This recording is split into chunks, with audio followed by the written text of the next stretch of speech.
And we are live. Welcome, everybody, to episode 73 of FMA Discussion. Today we have none other than Sir Steve Grody and Guru, not Sifu, but Guru Dwight Wood, since he is on FMA Discussion. We're not going to be doing seafood today. So, how you like those apples? Yeah, those apples are fine. So, folks that are watching, Burton, unfortunately, Guru Burton is experiencing some technical difficulties. We do hope he's going to come on. Apparently, he's restarting his phone, and we're going to pray to the tech gods that will do it. But in the meantime, we're going to get going, and hopefully he'll join us. So I want to thank both of you for coming on. What maybe came up with this episode was conversations with you guys, and parts of the and elements of the conversation that really resonated with me. And so the kind of the focus areas I wanted to cover was kind of old school versus new school, which I have to give credit to Guru Dwight Woods for that. And then also too much stuff. Wait, why is that? I'm the oldest of the three of us? No, it was your suggestion. So when I was talking to you about, hey, I wanted to get you three on, I was thinking, what should I call it? And then you made a suggestion. Well, you could call it old school versus new school. Oh, I have no idea why I suggested that. That doesn't sound very smart. Yeah, that's how that came. Grody is old school. He's middle school and he's new school. Bert is definitely new. Bert, look, so here's Grody middle school because he went from VHS to DVD, but his DVDs were available at Create Space, the Amazon subsidiary, the on demand. Yeah, so Grody is piped in to new school. Burton Richardson, all his stuff is what? Digital download, streaming, there is the DVD, physical DVD add-on. So he's definitely new school. Yes. My knife, I'm finally coming into the new world with my knife curriculum is just streaming. Just streaming. Because I can't tell you how many times over the years people have said, "Oh, somebody burned me your DVDs or your VHSs," and I'm like, "And you're telling me this? Why?" Really appreciate the stuff that I didn't pay you for. Yes. Yep. Wow. Well, that is, yes. So we have to give. I would say you're accurate, Burton, with the streaming, and then you can also purchase the physical DVD. I guess he would definitely fall in the umbrella of new school. Yeah. And I mean, I love how prolific my two seniors are with their stuff. I mean, when I got Grody's the flow of empty hands in Kali, I was in heaven. That's like a masterful production. Right. I'm sorry, I couldn't quite hear that, Dwight. Would you say that 3 or 4 more times? Thank you. I appreciate that. Or is this going to be an FMA discussion? This is going to be an FMA discussion with benefits. No, I appreciate that, Dwight. It's because I'm not always hanging out in the martial world that much. So it's nice when I remember that some people appreciate that material.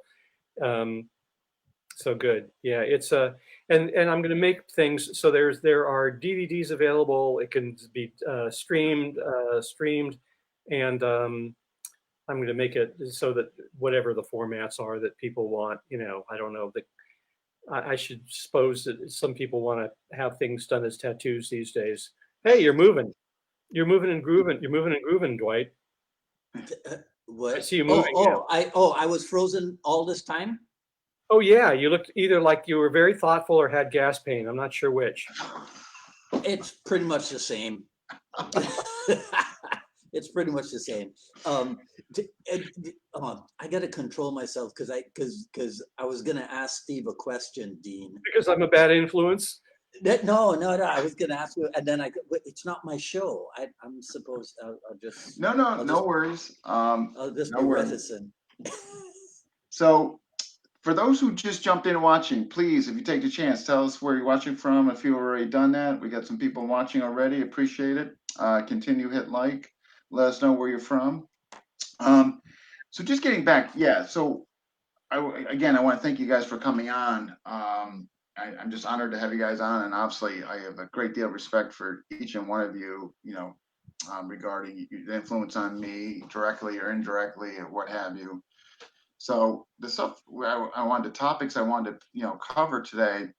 One, kind of the old school versus new school. The other, the mass accumulation of information and how that kind of strays away from reality. And lastly, the student in relation to systems. Is the student getting lost? As these systems getting more important, are they more prevalent than the student's journey and all that? And that's kind of what we're going to cover today. And each of these guys, in recent conversations, as I mentioned earlier, I've talked to them, each one about this. And so that's the goal for today. But I want to open up with a question. Elric Jundis, who lives in the Philippines, and I thought this was a great opening question to ask. And basically what it is, when did you guys all get started and what systems? So how about you, Dwight? When did you get started and what system?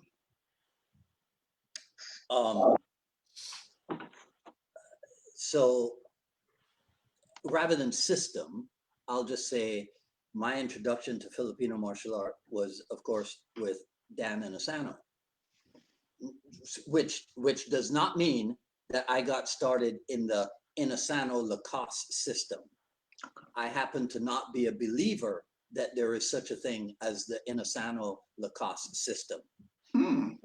Okay, so I will say my start was with Dan Inosanto, and so I was introduced to whatever it is that he was working on at the time. In what year? 1983, July 25th, 1983. Wow, the year I graduated high school. Wow. I was 7 years old or so. I know you started very young, and that's why you surpassed every single person on the planet. Yes. So, Sir Steve, how about you? What system and what year did you get started?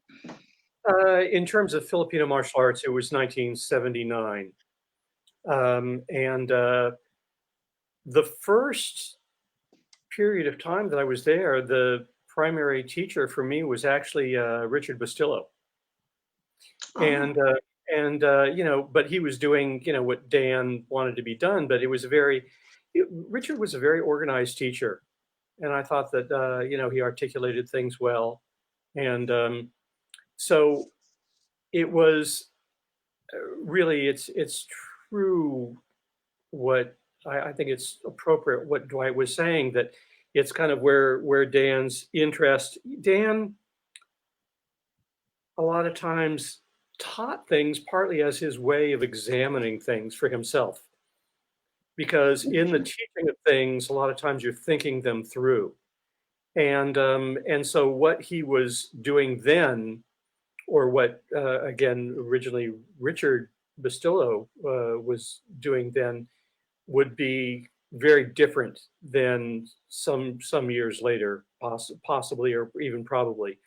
I know that there are things that he was doing early on that he really puts into kind of a much lower bracket of value. And I don't know if I want to name systems names, because we all know how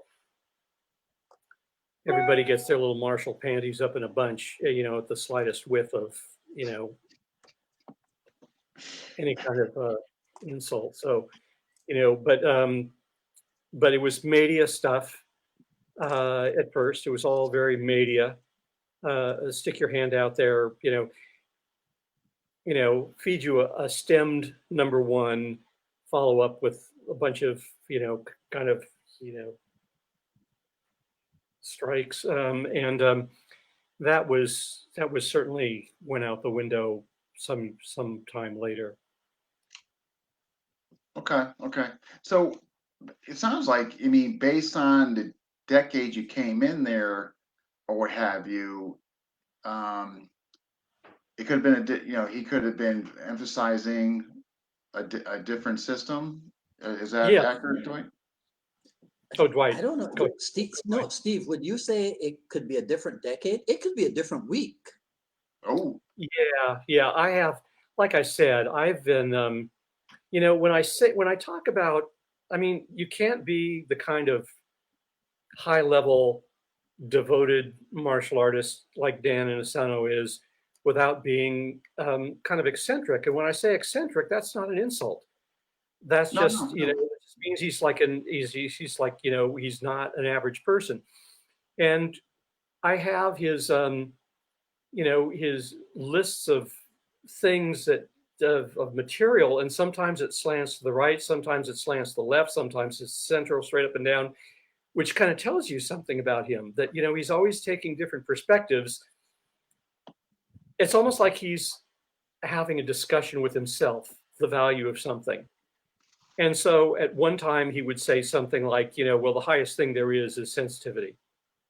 And then a little while later he might say, well, you really don't need any of that. What you need is some core, this other core material. Mm. So, and he means it all. He's trying on different perspectives to see what really seems like is the most true thing to him at that time. Okay, And okay. so Yeah. it's why, yeah, I agree with Dwight. There were times, certainly after his time when he started training with Edgar Salite, a lot of the material, actually a majority of the material that he was bringing into class was flamenco. Yeah, I know that had a significant impact. Just from other folks I've spoken to and all that. But that was okay. That was a all right. The second part of this question before we jump into the main topics is, and I'll start, Dwight. Systems and teachers that impressed you within the FMA community. This is you, Dwight. Steve Grody. Yeah. Steve, did you hear him? Yeah, I heard him, but he's not saying impressed him in what way. He's like, like that guy. I'm more part than that guy. Right. Okay, so most of my exposure was to people at the Inosanto Academy.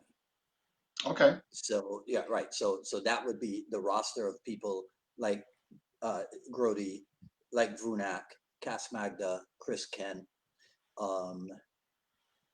Ted Lukai, Mm. Jeff Amata, um,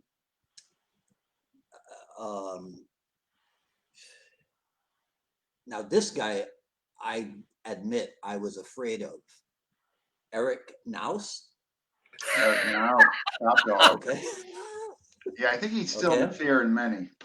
Yeah, he was too tall and too Viking-like, for a little skinny kid from the islands, right? Impressive as hell, but I was just afraid of him. I'll think about somebody else. So what I'm saying is that I didn't have the access like the California boys did to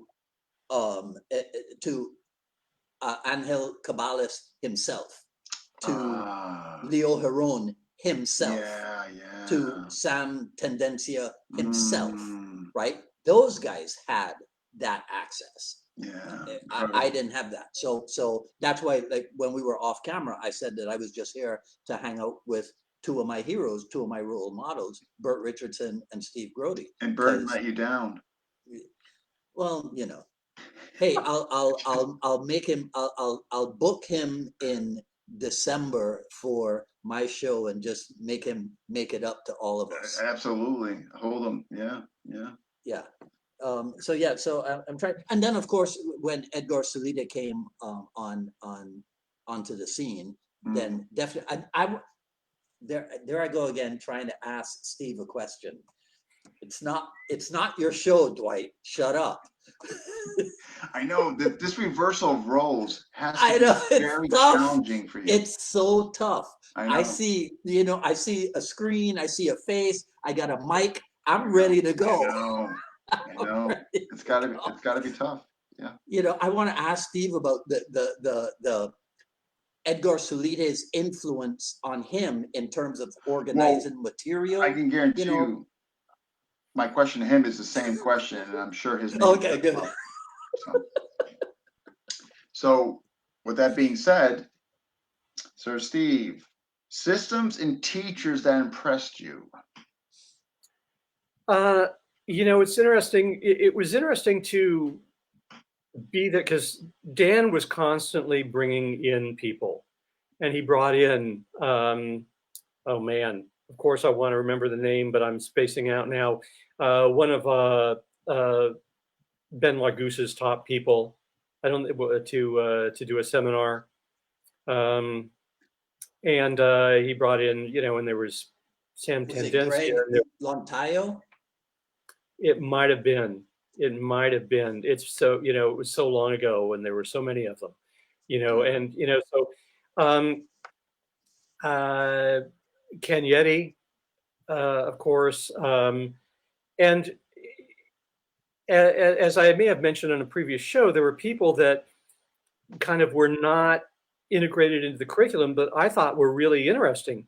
Like this guy named Emil that came in with his Oedo system, which kind of— I was there that night. You remember that? Yeah. But he was there every night. He was teaching after class for a while. Yes, I remember the first night that he came over to the Marina del Rey school. I was there the very first night that he came over. Well, I was partnering with Dan, so it was interesting to, you know, to do that, to partner during that class with Dan. And the guy had a tapered stick, and he was doing a lot of reverse sweeps where for those that are not sure, you know, everybody's got a different name for the same thing. If you're going to block this, instead of a normal sweep, which goes away from you, back and then back into the strike, a reverse sweep bank shots off of the stick into the hand or the head. That's a reverse sweep. And a lot of his stuff was reverse sweeps, and it was just an interesting system. But for some reason, it didn't strike Dan like something that he wanted to bring into the curriculum, like with other things. There are people that were big names that I didn't care for their material at all, and it's interesting. It's one of those things where, but this guy has been in all sorts of challenge matches. Yeah, but that doesn't mean that that's what he was showing. There's what you do in reality, and then there's what people show as a curriculum. And a lot of times, with a lot of teachers, it's a very different thing. And so, you know, somebody says that so-and-so was, you know, been in so many matches, and I'm thinking, yeah, but not with that stuff I saw. Yeah, interesting. Okay, interesting. So what about teachers, though? Like PG Edgar really resonated with you, right? Once I felt his feeding energy. I was there when Dan brought him in, and I thought, okay, this is cool, but I'm getting the material from Dan. But what I wasn't getting in that class situation was the energy of the feeding. And when I went over to Dan's place one time, he said, look, Edgar's coming over here. I want to, as a gift, give you my lesson with Edgar. And the structure, the material that Edgar was having me do was not novel, but his feeding energy was so strong. So he had intention in his feeding. I thought, okay, well, you know, and it's not taking anything away from my school brothers, but it's like, you know, Edgar came from a certain kind of intense background, and, you know, life and death situations, and being in the Philippines, and, you know, growing up seeing bodies floating down the river, that, you know, he took it seriously, kind of intensity that is probably impossible to have outside of really, really feeling like this is not just something you're interested in, but something that is a real good chance I'm living in an environment where I'm going to need this to save my butt. Yeah. So, so I enjoyed people, but Edgar was the first person outside of the people that Dan brought in that I thought I gotta actually train with him. Okay, interesting. Yeah, no. Great answers from both of you. Thank you. All right, so that was a question I just wanted to get out of the way, but we're going to jump into the meat and potatoes, so to speak. Okay, so again, when I mentioned in the intro what we were really going to cover, and old school versus new school. So Dwight, these are kind of conversations I've had with you off and on over the time, and what made me think about this, when I look at your guys' generation, I see numerous things. One, looking outside the box, creativity, innovation, expression of self, and I'm not saying it doesn't happen today. I don't want to say that and get misconstrued, but I'm not seeing as prevalent when I look at you guys' generation. And where am I going wrong? Am I right or am I wrong? Well, I think if we look at the world outside of martial art, we can determine that there are differences, there are generational differences with people. So then when you bring that back into the world of martial art, I think you're going to see it again. One thing, and Steve, tell me if you agree with this, to me, a marked difference is that, let's call it our generation, we were given material and we knew that we were supposed to go work with the material. Okay? The current generation is given the material and accepts it as is. And so Brilliant. If I'm with Inasano at a seminar and I get 5 things, those 5 things become my curriculum. So the next time I see him, if I get 6, 7, 8, 9, and 10, that's added on to my curriculum. When I see him next year, if he happens to do 11, 12, 13, 14, and 15, I have now added to it. I could have come up with the 15 things in my curriculum just from working on 1, 2, and 3 that he gave me if I had worked on it. That's something that I obviously rail against a lot.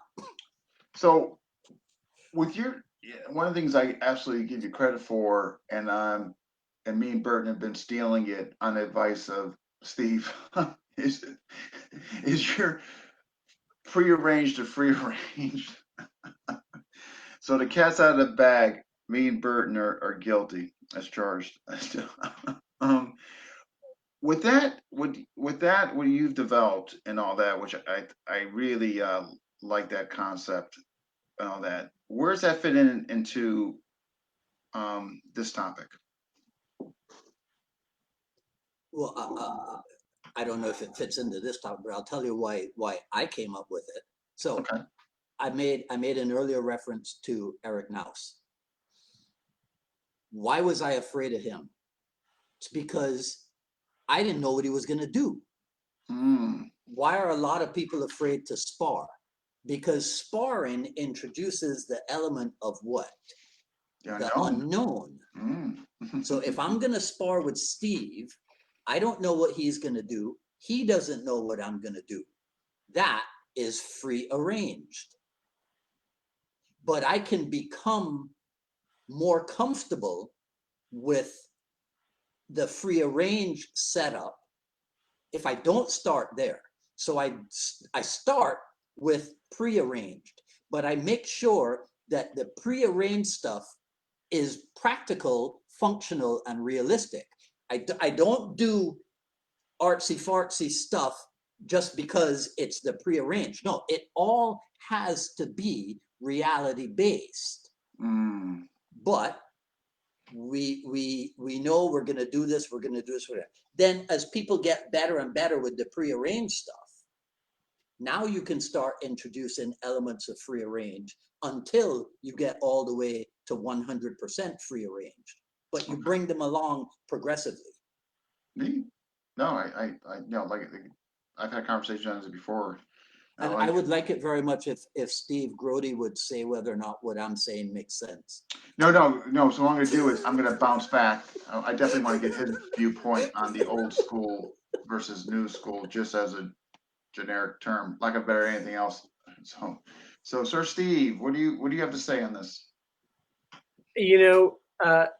Yeah, absolutely. A couple things. One is that whatever teacher, I don't think you have to be responsible for your own material and your own skills. You can't. I do my best to make sure that my students' responses are as honest in the moment as possible. Mm. You have to and as we've talked about before, you're heading towards a certain kind of responsive freedom, but you can't say on the first lesson with somebody, "Hi, thanks for coming by. Be free." You have to have something to be free with, and so there has to be material.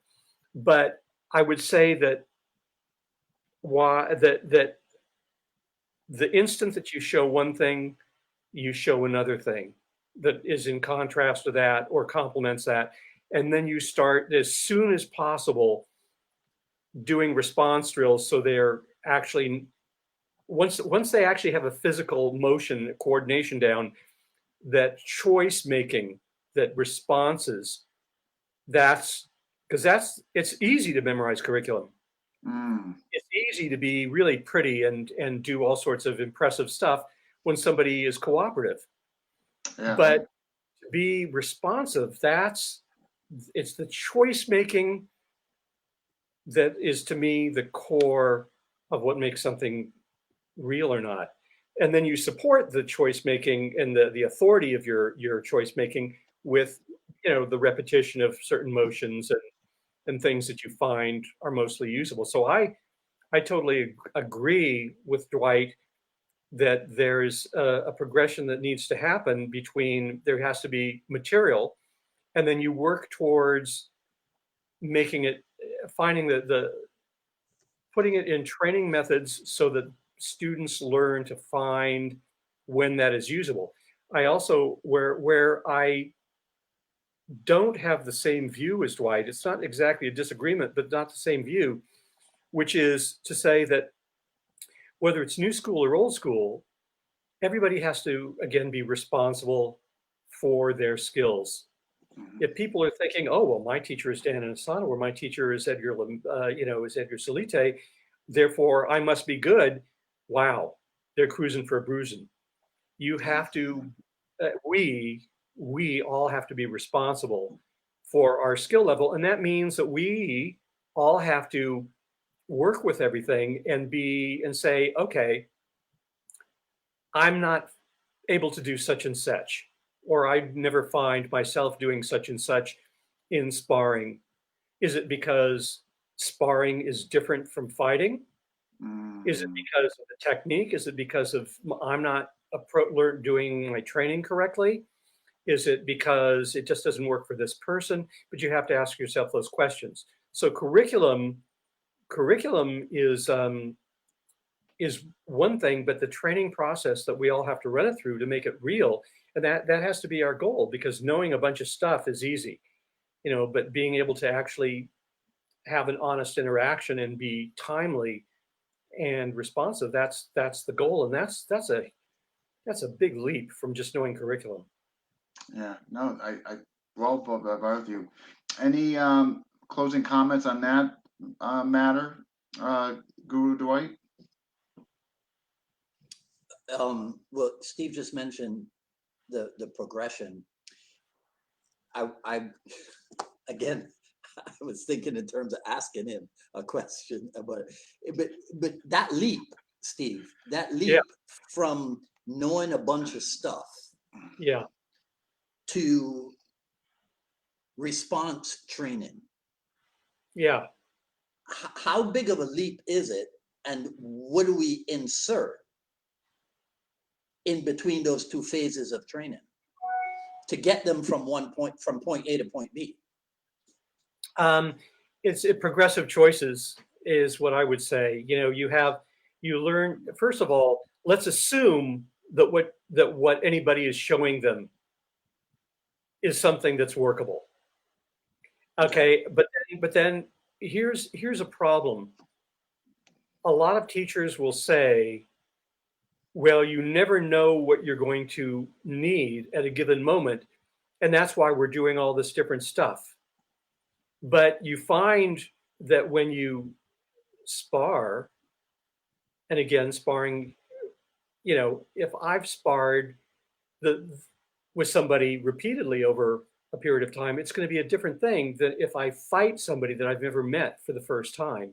That's a different thing because you catch on to each other's games and it changes the whole thing. But what I'm saying is that you hopefully what you are showing them, and I don't mean you, but us, hopefully we are showing them something that's practicable, you know, that's functional to begin with. But the prioritizing, okay, so if somebody, I know there are teachers out there that really specialize in close quarters and, you know, this really, you know, there's all this trappy stuff going on, but I've never ever seen them say how they get there. If somebody's swinging the stick and they're swinging the stick with intention and they have any sense of footwork so you can't just crash at will, I want to know how you get there. And I've never seen that talked about. I just don't see that talked about. Dwight is happy to accept all of my hate mail. He's the one that's going to be dealing with all the responses to my hate mail. But, you know, so you're in close and you get to do the trappy stuff, but at no point, and it's cooperative with this one central rule, which allows the exchange to continue, which is there's no change-ups allowed. If I'm supposed to strike for your head or body, and when you start to block my strike, I'm not allowed to switch that strike to your hand. You know, and so there are all these rules that get built in, and if what you're doing is learning the rules of the game rather than the principles of combat, then it's a problem. But to answer Dwight's question more directly, assuming the base material is functional, is practical, then you start with a choice. Okay, it's either whatever I've taught you against number one or against the choices against number two. Now it's either one or two. Now we're going to introduce a 3 or a 4 or a 5, and you just keep broadening the choices and adding intensity over time, and then hopefully that leads to where the material is coming out at the right moment. We can't just stem the student. We can't just kind of give them this. Where's the camera? We can't just give them the stem. We have to we have to change up. We have to break rhythm, just like in the real world, so that they get used to the unexpected. I'll shut up now for a few minutes. No. Steve, was that stemming that you just talked about, do you recall that ever being referred to by Ted Lukai as Primera, as first stage, and then the shortened extension was segunda, and then if I was close to you and I have the weapon, can you see my hip? And I have the weapon right here. Oh, yeah. So I have so I have the stick right here. So when I hit, there's no stem whatsoever. So this extended thing was first stage. My elbow on my hip, that extension was second, and third was when I attacked you, but I keep my arm back and I hit with almost like my wrist on my hip. Did I make that up? Did I dream that? Or did Ted Lukai teach something like that? Well, I didn't learn that from Ted, but Edgar did talk about one of his teachers, I think it was Modernos Largos, yikes. Okay, well, I'm a bad Lameco person, but he said that was called Largo at Media. But Okay. you see, the problem with it is you still have to be close enough to hit them. Right. So whether you have an extension or not, your hand, it's not like when on any three of those variations you discussed, Dwight, your hand is still at the same length from the tip of your stick as it would be, and whether your arm is extended or not. And so I think the key, I don't think that any one is better than any other except in context. As if you can't adjust your strike to the target of where your opponent is, then that's a problem. And so if you're only always reaching out, that's a problem. And so I think that is good to be able to strike at full extension, middle, or and that one of the things. So as a training method, what you would do is you would not let your student move. Okay, de fondo. That's what some people. And then I feed a strike at different distances, and they have to adjust their strike to get that strike onto my hand. That would be the training method, so that they instinctively know how to adjust the length of their strike. Fascinating. You see how he just answered how we make that leap from A to B. That's why he's called Sir Steve Grody. That's why I'm called Hey You. Yeah. It's funny. The thing is, I don't mind. It's like I think that there are a lot of people that have earned the title of either Sifu or Guro or whatever. But it's just that even when I was teaching at the Inasano Academy on behalf of Dan, it made me uncomfortable when people would call me Sifu or Guro, and I'm like, I'm Steve, you're what your name is, and hopefully we respect each other. And but it's to coin a phrase, it's all good. Yeah. I agree, but I understand the titles. So. All right. Yeah. The second aspect of this, and and you both can, please take a crack at this, is adding, just adding more. And this is something I kind of got from just conversations with you, Steve. It seems, and one of the things you referenced was when more and more gets accumulated or added to, a system, or for lack of a better example, it seems to get further and further from reality. What are we seeing today with respect to FMA regarding that? Do you want to go first, Dwight? Oh no, you take this one. Okay. Well, I think it depends on the teacher. I think a lot of it depends on the teacher. I think that some teachers they put their students more out there to do sparring. I mean, it seems like in some of the knife stuff, particularly in the knife stuff, I see a little bit of YouTube things here, then Facebook things here and there. There are people that show that are sparring, and that's good, as long as they also understand, again, the problems with sparring. Because in sparring, one of the problems with sparring, well, first let me answer your question before I digress into the moon. And so is a particular teacher more set curriculum oriented, or is a teacher more creative in terms of how he gets his students to actually be responsive, alive martial artists and human beings? People have to remember, though, that it's like one of the things is, well, when people are talking about certain martial things, they say, well, but do you see it used in the UFCs? Well,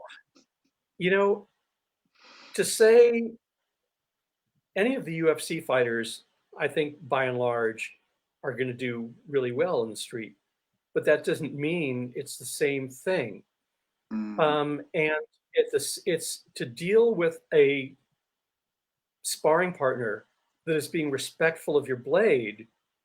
The problem with that is that you could easily run into somebody in this day and age that's high, and not in a friendly way, Mm. and doesn't care about their welfare, and they're just charging. No, And no, so, right. so you can't just, respectfully play Largo.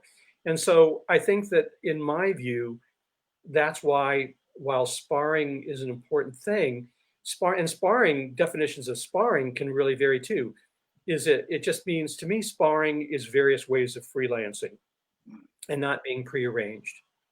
It's just kind of like going, but you can define how specific or open the material is that you're playing with, that you're improvising with. But I think that a lot of times a feeding partner has to do role playing. So I have to role play the guy that's suicidal and doesn't care and Yeah, is no just sense trying of, to come in after you, right. and not Yeah. always the guy that's the respectful partner that's worried about getting cut. Mm.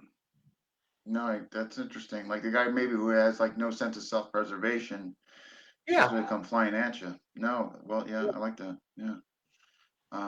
Guru Dwight, what would you like to add? Well, okay, so because we are talking about add-in, so to my way of thinking, what Steve just described there, that is something that you can add, but it doesn't mean that you're adding new technique or what Mm. have you. You're adding scenarios, environmental training. So what happens a lot is, and I've talked about this in other areas, people always think that the verb add means accumulate. Mm. I don't think it does at all. We talked about, I said earlier about if you give me 1, 2, and 3, and you tell me, go work with 1, 2, and 3 and see what you can make of it.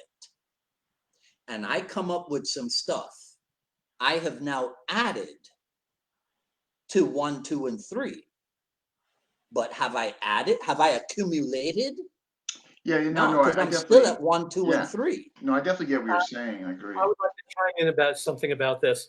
One of the big, in the thing in JKD is always that people say regarding adding, they say, oh, but Bruce Lee said you're supposed to be like a sculptor and you hack away at the inessentials. Well, yeah, but unless you're working in marble, Mm. that's the case. But if you're working in clay, you take away, you take away, you take away. Now you add something back here. Now you take away, now you add, now you take away. So it's not just a one directional thing. Mm. You That's true. know, Right. knowing more is not better.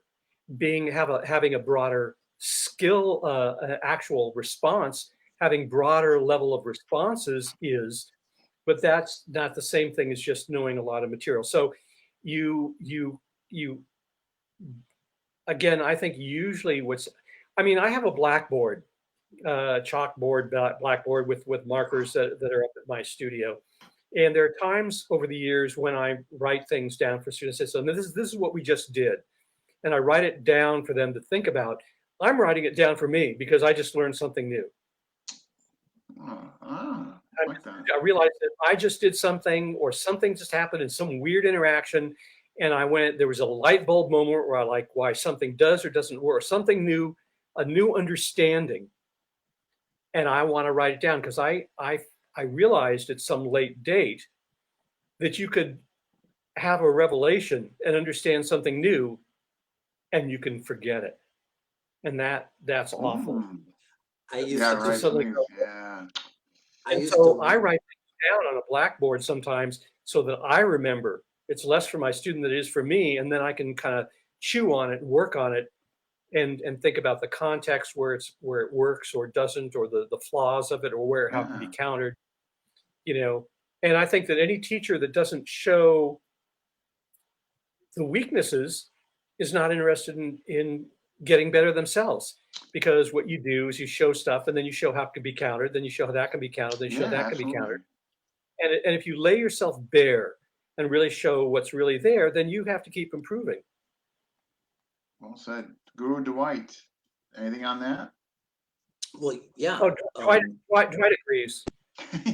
We'll just Yes. leave it at that. But I used to, but I didn't have a blackboard. We didn't use a blackboard, but I would have this realization, and I would run off the training floor into my office, grab a piece of paper and a pen or pencil, and write it down.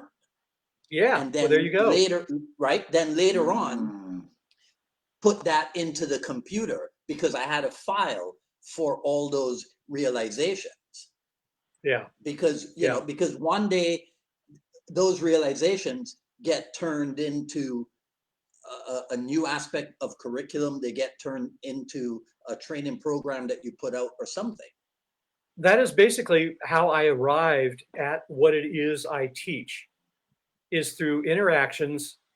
And I mean, there was a time when I was training with Dan, I was training privately with Edgar, but then I would be sparring and I would suddenly go, wait a minute, what I'm doing, it's not Dan or Edgar. It's just something my brain and body are coming up with. What is that? Yes. What is that? Or there would be a problem. Like, for example, the trade cut is like where you're trying to cut me with the number 1 and I cut you and we both get cut. And I had to think about that. So there were things where my brain and my body came up with spontaneous solutions. And if I was together enough, I would think, oh, there's something that I need to take note of and figure out what that was. And other times there was a problem that I had to solve. And the trade cut was one of them that was something that I solved for myself with a ellipsed cut. That when you cut, there I am, that when you cut, that you cut and you don't, as you cut, keep your arm at the same extension, because then you can cut and your cut may still come through. Just because I cut you doesn't mean to cut the knife out of your hand. So that's when I realized that I had to practice ellipsing the cut to just at the point of where the contact was or intended to be, that just at that point that I pull it in, and then I was avoiding the trade cut. So for me, that was a revelation that I was not getting from any of my teachers. It was coming from my experience. And that's basically where, so in researching my teachers' curriculums, to use the JKD phrase, research your experience, you know, researching what I was working with that I'd learned from Dan and from Edgar, and then trying to problem solve Edgar in our sparring, that's where the majority of my curriculum comes from, is my experience. Right. Awesome. See, so that goes back to what I was saying. The material, we knew that we were supposed to work with it. It was not at all accept this and then regurgitate on command sometime down, you know, in the future. No, that's not real learning. That's the thing, and that's why, and I think that teachers are aware that some students make more of an effort to own it and do the work that they need to do to own it, and some are just, you know, it's not, you know, it's an existential thing in my mind. In other words, I can't, in this day and age, I can't demand that a student, that martial arts means the same thing to a student that it means to me. I can't demand that they have a commitment. You know, I have to take them as they are, and I'm going to train them as well as I can, and as honestly as I can. But you can't keep stressing over them not practicing as much as you want to. That you have to say, well, some are going to practice, some are not, and you just working with them the best you can. Yeah, there's a biblical teaching. I think that we all have to own our own material. We have to own it. We can't just say, oh, again, well, you know, Bruce Lee was my teacher's teacher. Well, so what? What can you do? I mean, and Dan in Asana was very funny about that because, I mean, humorous. He made some funny jokes because he said that some of the early generation guys would come by the academy, you know, and they'd chit at Dan and say, oh, you know, these guys are not hardcore like we were, and and Dan said, and I'm looking at this guy and I'm thinking, yeah, well, right now you're as fat as hell and you couldn't run 30 steps. So what the hell are you talking about? So we all have to, we're all responsible for our own material. Yeah. Again, it's martial existentialism 101. And that's one of the reasons why martial arts is, to me, is an existential endeavor, because it means we're taking responsibility. It's a way in which we're taking responsibility. We're saying we can't guarantee, the world doesn't guarantee our safety. We don't know. So we have to be responsible for ourselves and making choices that, and so there are people that feel that, well, but aren't you training to be violent? I'm not, I don't go around getting into fights, but I just, I have health insurance as well, but that doesn't mean I want to get sick. Right. Yeah. Anyway. I just think, yeah, I totally agree. You have to be, we're all responsible for our own journey, so well said. Yeah, but if we become teachers, we become partially responsible for aspects of our students' journey. And it's exactly what Steve said, because sometimes a bad instructor has a tendency, and I think that this happened in the early days in the JKD world, where we appreciated talent. We were always on the lookout for talent, and we always gravitated towards the talent. Whereas there were people who were not as talented, but may have been even more sincere than the talented people, but they got overlooked because we didn't see, a mini Bruce Lee in this person, or what have you. So as an instructor, what Steve said is 100% accurate. You still have to give your best to every level of student that you have. And then hope that they take it, run with it, practice it, It's up to them, but you cannot water down your approach to, let's call it the lesser gifted. Oh no, yeah. I think that early on in the JKD world, we tended to, okay, if you got a student who was a natural, you're like, yes, this is the one. This is the one. This is going to become my assistant, and right. But a lot of times, that really talented person has no interest in helping you to grow your school or anything like that. They just want to get good. They just care about themselves. And here you're trying to cultivate them into a helpmate, right? In raising the level of other people. No. No, well said on both of you. Thank you. All right, and the last kind of aspect of this is the student. How can I, articulate this without causing trouble? Let me see. You can't. How about you not articulate it, and then you'll be home free? Yeah, right.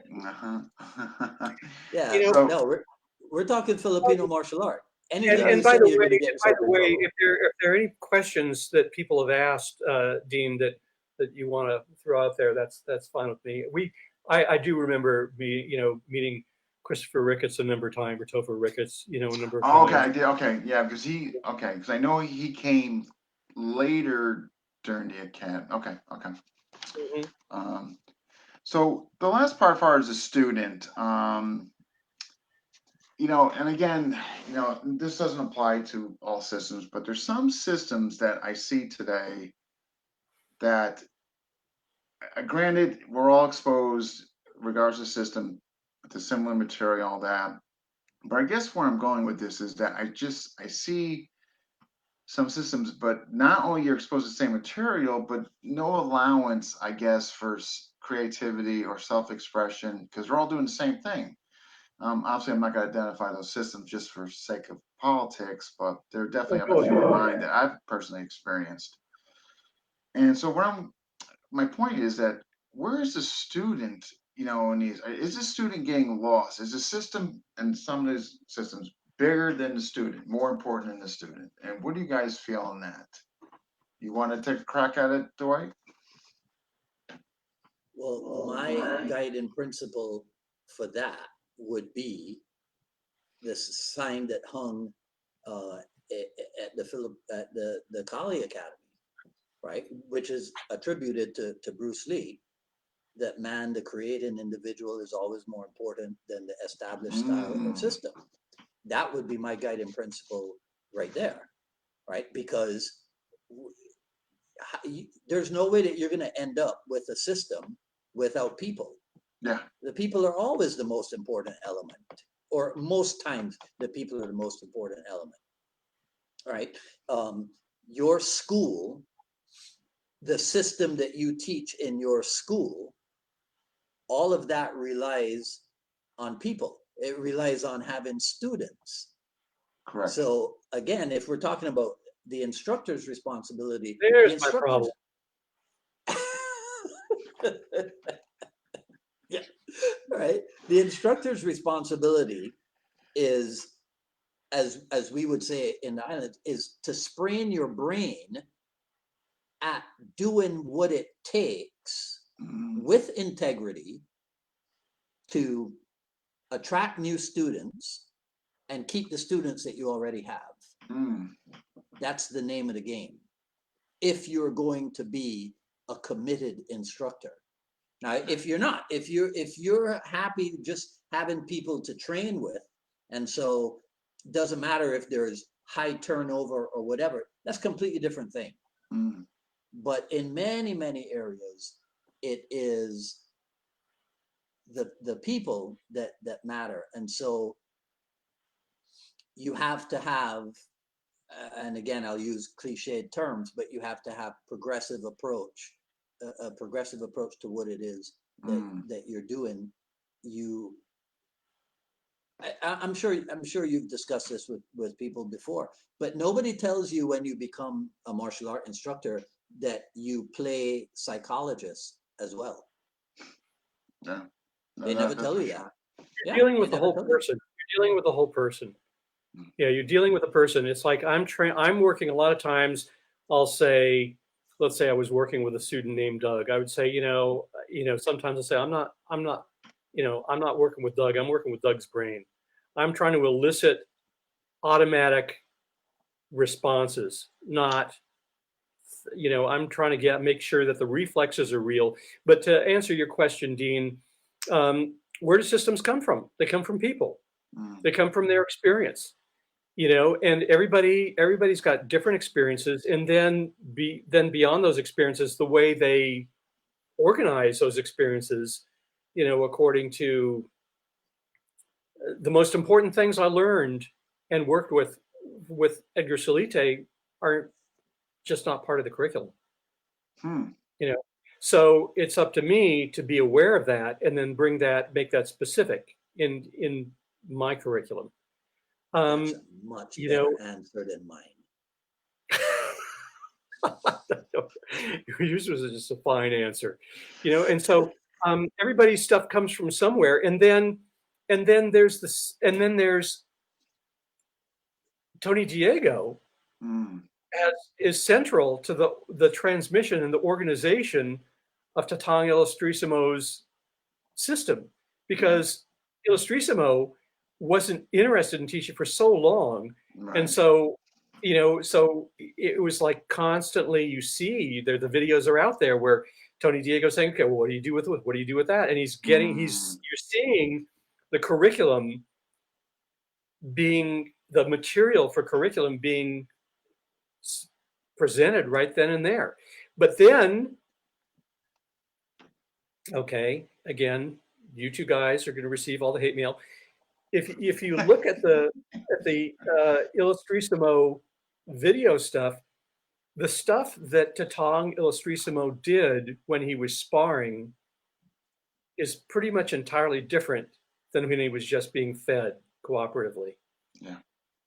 And so to me, it's the stuff when he was not, when there was a little bit of non-cooperation, when it was freelance, when it was like the student that was in front of him that was allowed to try and get something through. You saw him. That's the Illustrissimo that I am most interested in. That Illustrissimo that, No, and he's doing some.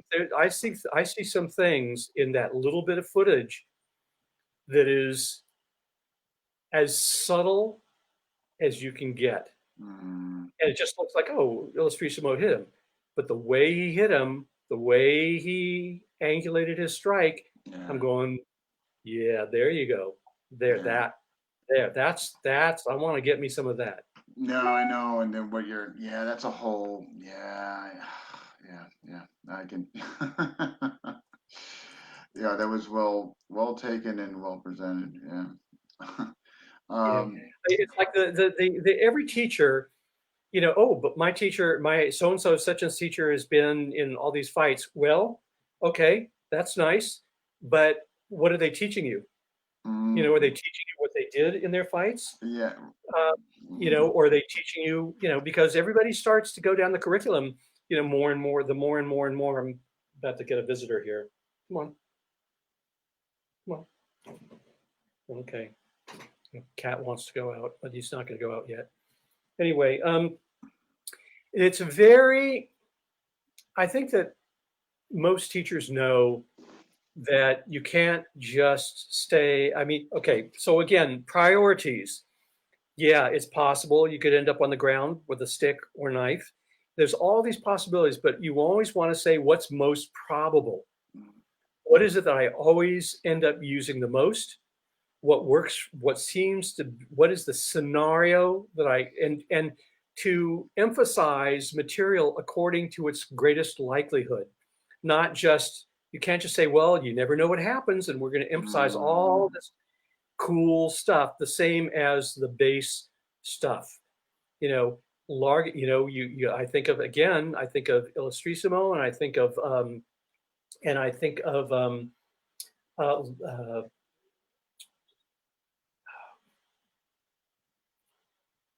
Leo Girone, and they had, all these different ranges, but when you see them really just freelance and doing what they most instinctively want to do, they're staying at large. They're not checking. They're not blocking the hand and going to the head, hand, head, hand, head, hand, head, hand. No check, no nothing. Yeah. No, I know, and no, very true, very true.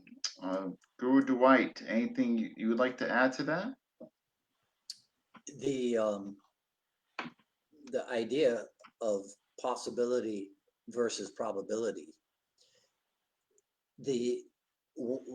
One way to end up knowing more about what's probable is through personal experience. It's through getting out there and working with the material. That's how you find out.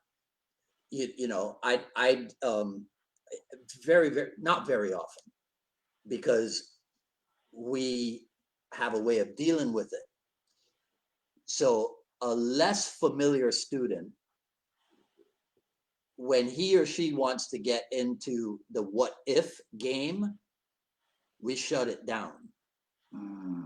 Because the what if game is, more often than not, when it's an inexperienced person, the what if game is about possibilities. Well, a whole lot of stuff is theoretically possible, you see, so we shut it down. And over time, we teach them how to gravitate and graduate towards probability. But probability, you only get good with that by actually doing the work. By it's like in Asano's, I think it might actually be in the Filipino martial arts book, where he talks about providing experiences for the student. You see, that's a secret to all of this. It's not about it's not, the teaching of technique is a method of providing experience. So you don't want to attach yourself to the teaching of technique as much as you want to attach yourself to the providing of the experience for the student. You know, and That's actually a much more that. global way of thinking of it. That's a Huh? much more global way. That's a much more global way of thinking of it. You know, whole person, not just the body, but you know, the cognition that's required. Things don't do themselves. It has to be the person, and so there has to be.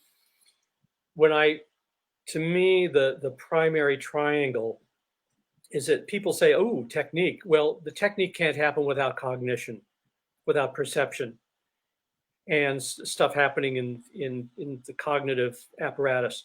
And that can't happen if you're completely frozen with fear.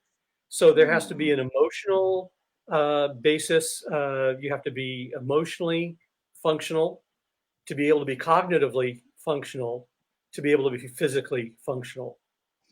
And and but it's a nice feedback loop, because the more physically prepared you feel, the better you can see, the better you can feel like you know what you're not fearful.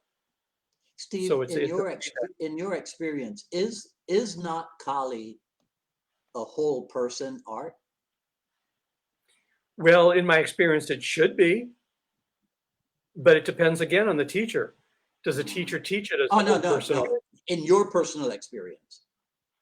Yeah, absolutely. Okay. I mean, again, the way I put it is that if a puff of smoke appeared in front of me and some spiritual entity said, "Steve, we have seen your future, and trust me, you don't want to know, but we can tell you that you will never ever have to defend yourself again in the street for the rest of your life," I would still do this, because it is a unique way of developing congruence between your mind, between your brain, your body, and you know, your emotions, your cognition, and the tripartite self, is the way it's described some way by some people. There's the physical aspect, the cognitive aspect, the emotional aspect, and it's a way of you're surfing the moment. You're surfing the moment. A surfer doesn't get on a wave and say, "I'm going to do technique number one." The surfer is in the moment. It's the same thing when you are moving with somebody spontaneously. You're in the moment, and so it's that feeling that I'm there in the moment with my brain and body. That's why I do this stuff, as more than any other reason. This is why, like I told you a long time ago, this is why Steve Grody, I remember him in 1983 going, "Yeah, but can he flow?" Oh, That's why. That's it right there. Oh, I remember this being mentioned. It's about aliveness ultimately, and I think that I agree with you, Dwight, that you're interested in dealing with the whole person, the whole person, and that's the way you make it alive for them. Yeah. Yeah. This was fantastic. I think I thoroughly enjoyed this, especially Well, we have to let Burt Richardson know what he missed. I'm telling you, we're gonna have to hold him accountable. Just how do we do it? Wait, do we have any final minutes of trash talk, Bert? Just so he feels really bad that he wasn't here. Yes, So I tell you what. All right, Steve, you go first. Go. No, there's nothing trashy to say. I do. Just respectful. I do. Oh, go. Oh, you go. Yeah. I still, I can't handle how well practiced he always appears to be. Pisses me off. He works on his stuff. What about, actually, you know what aggravates me? No, I shouldn't. That's the wrong word. He can post something and it just gets boom. Doesn't matter. Ton of likes. Yeah. Any one of us could do something very similar. Maybe not. It's amazing. It's amazing, right? Look, and I don't. What did he study in college? Because pre-med. But see, so it makes no sense. It makes no sense I think that so. on Oh, Scott Facebook. HR is here. Scott, what do you Yeah, study in college? yeah, it makes Hopefully no you sense. I think it was pre-med though.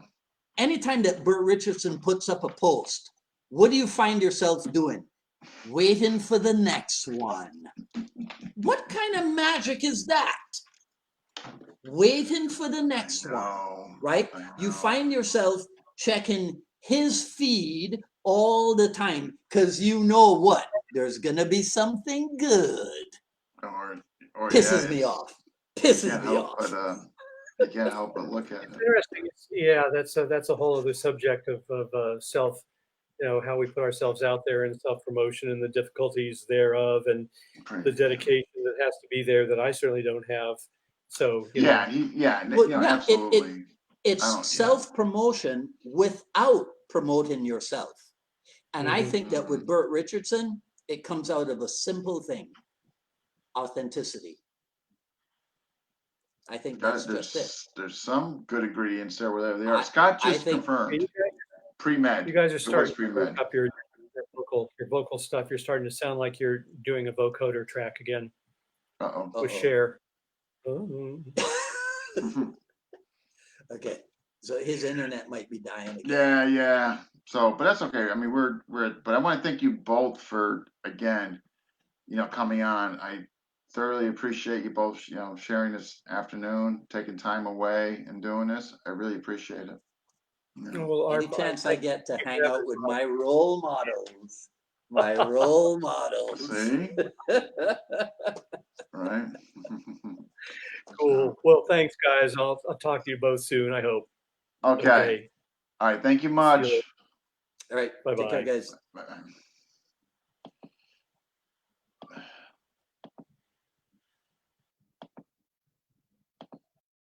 Okay. Those of you who are watching, we have again another episode tonight, 7 o'clock. Tuhan Ray Dianalo. Tonight's a double feature today, rather, I should say, due to just some scheduling stuff and getting caught up on people I told I would get on. However, so again, that's 7 o'clock tonight Eastern Time. Episode 74. That will be Tuhan Ray Dianalo. Those who watch and comment, thank you so much. And if you haven't, hit like and subscribe to FMA Discussion on YouTube. Thank you, and I'll see you all later.